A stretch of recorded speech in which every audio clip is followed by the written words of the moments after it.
Hai, selamat datang kembali di Mimin Art Channel. Tentunya penasaran kan dengan alur cerita selanjutnya? Yuk kita langsung saja dengerin ceritanya. Bab 92. Obrolan Cindy dan Anissa terhenti kala pintu terbuka dengan lebarnya. Seorang dokter masuk bersama beberapa perawat. "Selamat pagi Nyonya Anissa, bagaimana keadaannya sekarang?" tanya sang dokter. "Pagi dokter, udah lebih baik dok," jawab Anissa. "Biar saya periksa lagi ya," ucap dokter. Dokter itu memeriksa denyut nadi dan beberapa pemeriksaan lainnya untuk memastikan kondisi Anissa.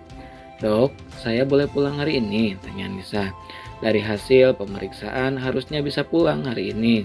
Tapi kita tunggu sampai nanti sore. Kalau kondisinya tetap stabil, Nyonya boleh pulang," ucap sang dokter. "Makasih dok," ucap Anissa. "Sama-sama, kalau mau begitu saya permisi dulu," pamit sang dokter. Dokter itu kemudian keluar bersamaan dengan perawat yang membawa beberapa peralatan yang baru saja digunakan. "Aku bosan di sini, boleh antar aku jalan-jalan nggak?" tanya Anissa. "Dengan senang hati Tuan Putri." Kan nggak boleh kemana-mana sama Pak Rehan, nanti dimarahin gimana?" tanya Cindy. "Biar aku yang tanggung jawab nanti, lagian sudah ada pengawal di depan," ujar Anissa. "Ya sudah, ayo kita keluar, tapi kamu harus pakai kursi roda," ujar Cindy yang langsung menyeret kursi roda yang ada di sudut kamar. Cindy membantu Anissa untuk duduk di kursi roda. Bukan hal yang sulit untuk Anissa pindah ke kursi roda, karena memang dia sudah kuat untuk berjalan. Cindy membuka pintu kamar dan langsung mendapatkan tatapan tajam dari semua penjaga yang ada di depan kamar. "Kami hanya ingin mencari udara segar, aku bosan di dalam kamar terus," ujar Anissa. "Biar kami yang antar Nyonya," ucap salah satu penjaga. "Tidak perlu, kalian tetap di sini, aku hanya ingin ke taman," ujar Anissa. "Maaf Nyonya, kami tetap harus ikut bersama Nyonya," ucap penjaga itu. "Baiklah, salah satu saja, yang lain tetap di sini," ujar Anissa. Mereka menuruti keinginan Anissa. Satu penjaga pengawal Anissa dan Cindy untuk pergi ke taman, sedangkan penjaga yang lain tetap berjaga di depan kamar. Anissa dan Cindy melanjutkan obrolannya di taman sembari melihat beberapa anak yang sedang berlarian. Ada juga beberapa pasien yang sedang bercengkrama dengan orang lain, dan beberapa perawat yang sedang membujuk pasiennya untuk makan. Anissa menatap satu anak berpakaian pasien yang sedang dibujuk oleh ibunya untuk makan. Melihat anak kecil itu, hati Anissa terenyuh. Anissa meminta Cindy untuk membawanya menghampiri anak kecil tersebut. "Permisi Bu, ini anak ibu," tanya Anissa pada perempuan yang ada di samping anak itu. "Ya Mbak, ini anak saya, tapi disuruh makan susah banget," ujar sang ibu. "Apa boleh saya berbicara dengan anak ibu?" tanya Anissa. "Boleh Mbak, silahkan," ujar ibu tersebut. "Hai Dek, namanya siapa?" tanya Anissa. Anak laki-laki itu hanya menatap Anissa sekilas lalu mengalihkan pandangannya ke arah yang lain. Raut mukanya menunjukkan ketidaksukaannya dengan kedatangan Anissa. Melihat sikap sang anak, Anissa menghela napas pelan lalu mencoba kembali berbicara pada anak itu. "Adek, kenapa nggak mau makan?" tanya Anissa lembut. Anak itu masih saja terdiam tanpa menjawab ataupun melihat ke arah Anissa. Anissa yang merasa dicueki meminta izin pada sang ibu untuk memegang mangkuk berisi bubur itu. "Kasihan sekali kamu, Bubur, gak ada yang mau memakanmu, padahal kamu terlihat sangat enak. Bagaimana nasibmu jika dibuang? Pasti akan sangat memalukan sekali dilihat oleh bubur-bubur yang lain." Anissa berbicara dengan nada sedih dan prihatin. Anissa berakting seolah-olah dia tahu apa yang dirasakan oleh buburnya. Akting yang dia lakukan ternyata berhasil membuat anak kecil itu memperhatikannya. "Bubur gak bisa bicara," ucap anak itu. "Seandainya dia bisa bicara, dia pasti akan mengatakan seperti itu," ujar Anissa dengan lembut. "Bagaimana kamu tahu?" tanya sang anak.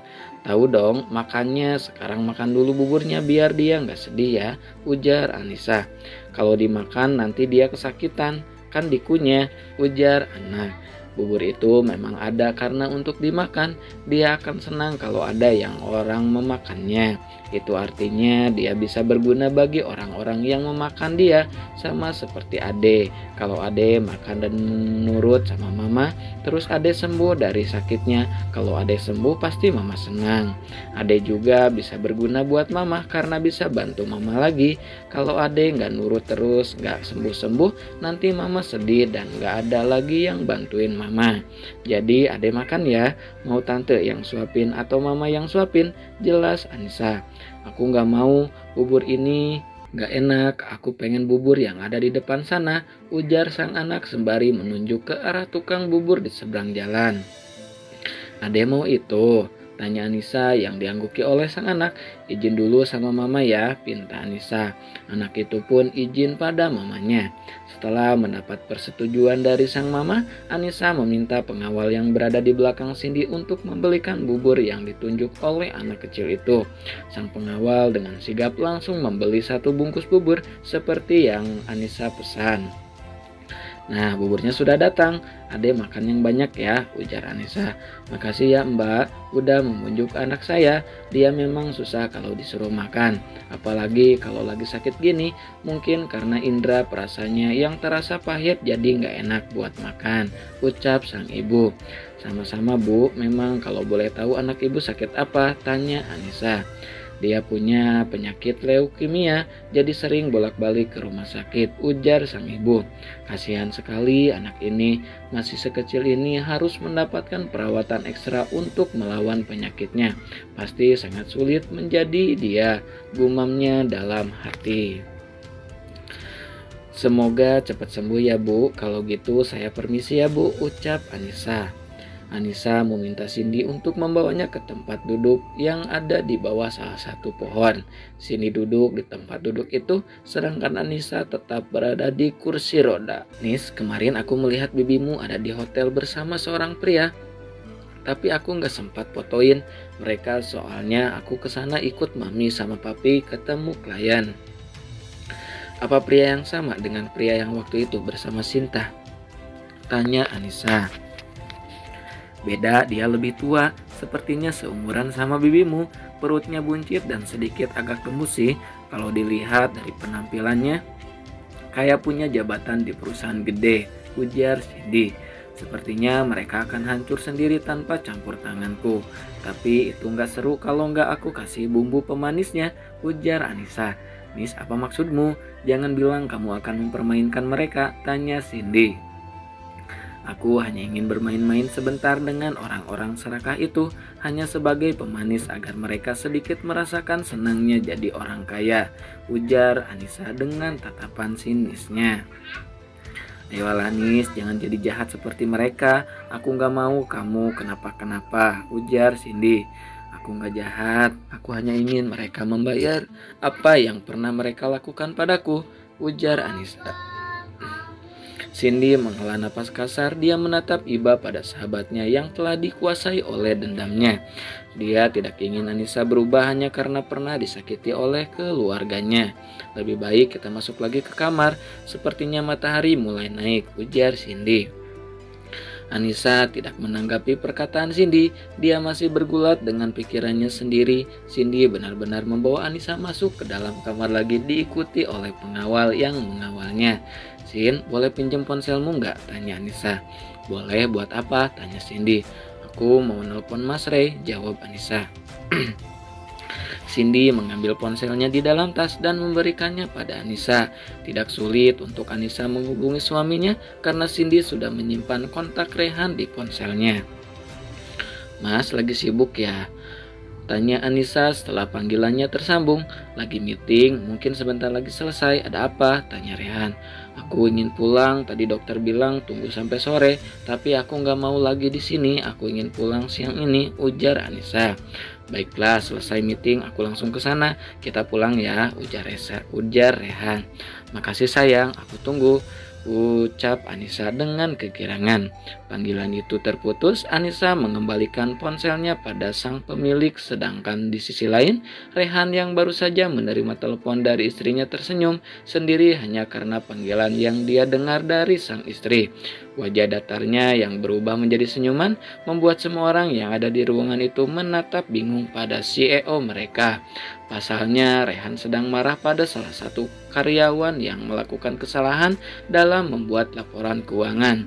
Namun, kemarahan itu menghilang hanya karena sebuah panggilan.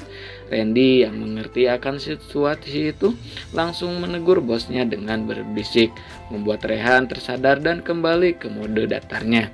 Rapat ini cukup sampai di sini. Perbaiki laporan ini hari ini juga. Besok pagi harus sudah ada di ruangan saya.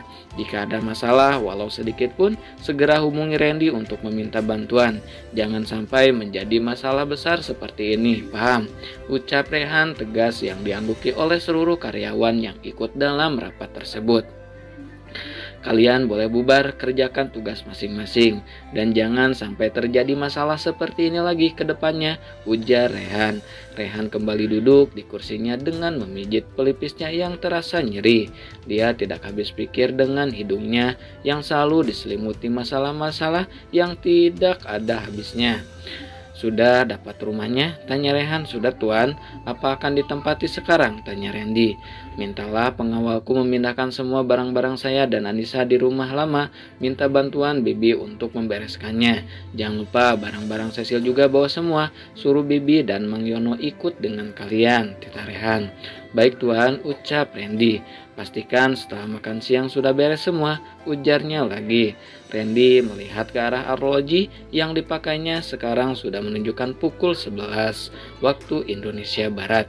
Tandanya hanya perlu waktu 2 jam untuk membereskan di semuanya. Melihat raut wajah asistennya yang sedikit panik membuat Rehan melayangkan pertanyaannya. Kenapa gak sanggup? Tanya Rehan.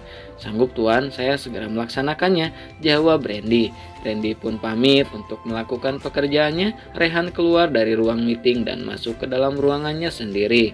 Masalah yang datang bertubi-tubi membuatnya semakin kewalahan untuk menghadapinya. Masalah Anissa dan orang tuanya belum terselesaikan. Kini masalah di dalam perusahaan mulai bermunculan. Nah, segitu dulu ya bab 92-nya. Makasih banyak buat kakak-kakak yang selalu stay tune. Jangan lupa di like, di subscribe juga ya yang baru bergabung. Makasih kakak, bye bye.